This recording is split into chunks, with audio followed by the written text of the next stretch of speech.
Hey everybody. Okay, so this is going to be the first introduction video to the tie game theory. I'm super excited to introduce this to our coaching videos. For those of you who are clients of Oxygen's, we have talked about the tie game theory for a little while now, but we're going to start doing some training videos, and then there's actually going to be some support materials that are out in 2020. So stay tuned for that as it starts to come out.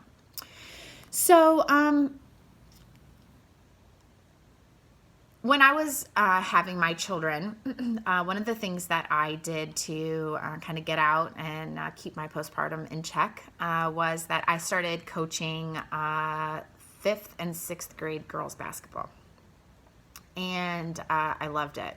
I literally had babies and baby carriers on the sidelines of a basketball court while I was coaching, and I loved it. I played when I was younger, and it was just, they were looking for volunteers. I didn't have any kids on the team or anything, and I loved it. And the team that I coached the first year was like the team of misfits, right? I hope that I hope that the girls that I coached find me someday. I actually still have their picture in my office. And we were not slated to win anything. I was the last coach that came on. They were actually looking for coaches. That's how I found the position. And it was the last set of girls that ended up on this team. And I don't lose well. It's just not a strength of mine. So these girls practiced their hearts out. They did fantastic. And they went out for their first game, and they started to get beat. They were gonna get beat badly. And I said to them in a timeout, "What is the score?"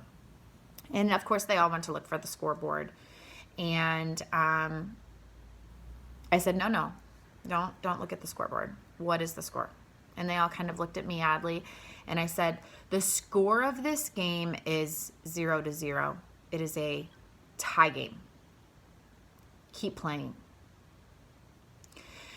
And they all looked at me like, okay, they're 5th and 6th grade girls, right? Life is so odd for 5th and 6th grade girls. And they went out and they kept playing. They did great. And they lost. Of course, it just was not a situation where we were going to win. The second game they came out, they went out with a little bit more vengeance. They came back into the huddle, and I said it to them again. "What is the score of this game?" 0-0, coach. Great. They won their second game. And as the season went on, they won, they lost. But every time they came in, that was the question.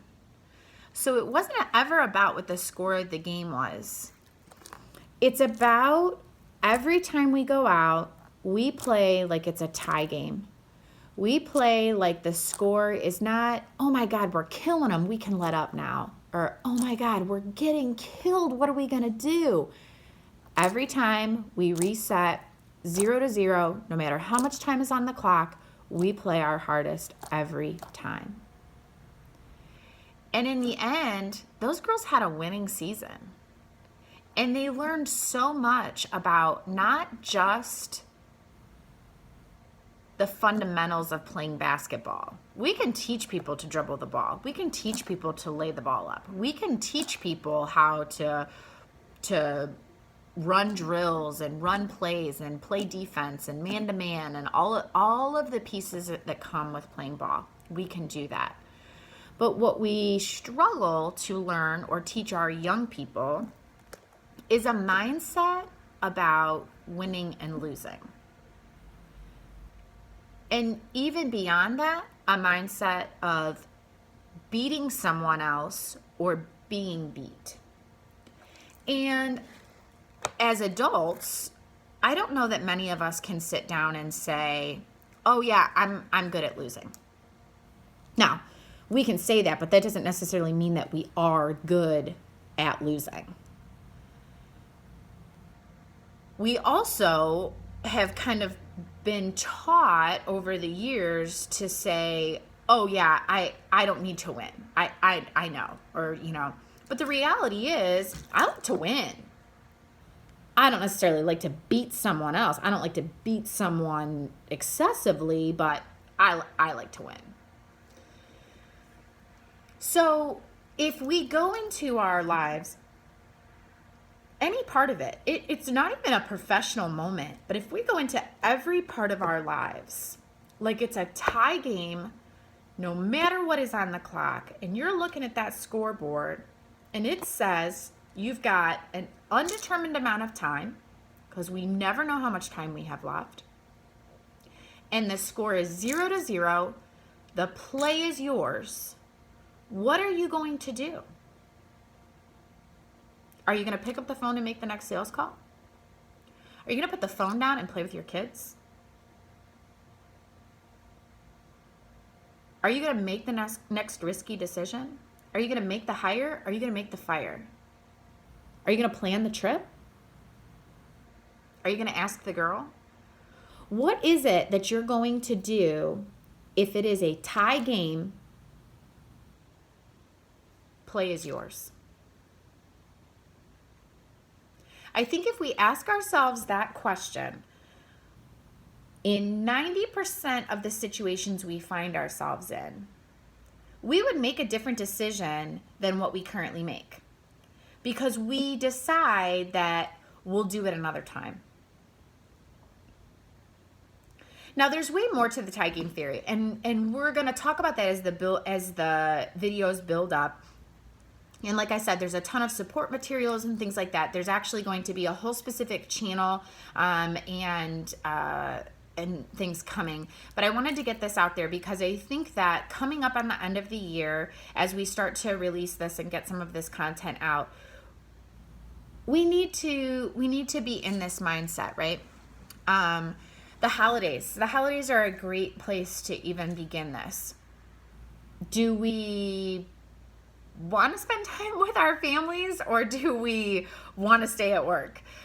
Do we want to spend the time doing something with our friends, or do we want to, pick?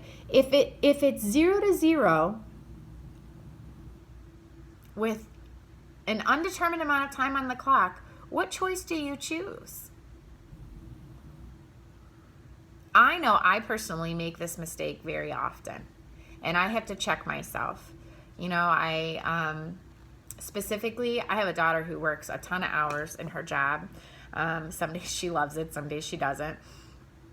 But there are some days where she works most evenings. I make plans, and then she calls and says, "Mom, I don't have to work tonight. Can we have dinner?" That to me at this point, when my 18-year-old daughter wants to have dinner with me, that's one I have to take. I'm down to about 7 months left before she leaves for college. Those days are getting few and far between. So she wins. There's just not. There aren't a ton of reasons why we do the things we do. If we're looking for a certain result, we have to decide that whether it's the beginning of the game or the end of the game, because we just flat out don't know, and it's a tie game, what are you willing to do to make what you want happen? So I hope that this gives you a little bit of perspective. I know that all those years ago, those girls are college, probably graduated college by now. And if any one of them ever reached out to me, I would absolutely love to know where they're at in life. And like I said, their picture is still in my office. I still have my coaching plaque. And they are a great inspiration to me and what they did for me. Those girls probably had no idea that they were dragging me out of a postpartum situation, but the tie game theory, it will hold some weight, and I can't wait to hear a decision that it made you change your mind about. So take a little time to take a deep breath today, and we'll chat soon. Have a great day, everybody.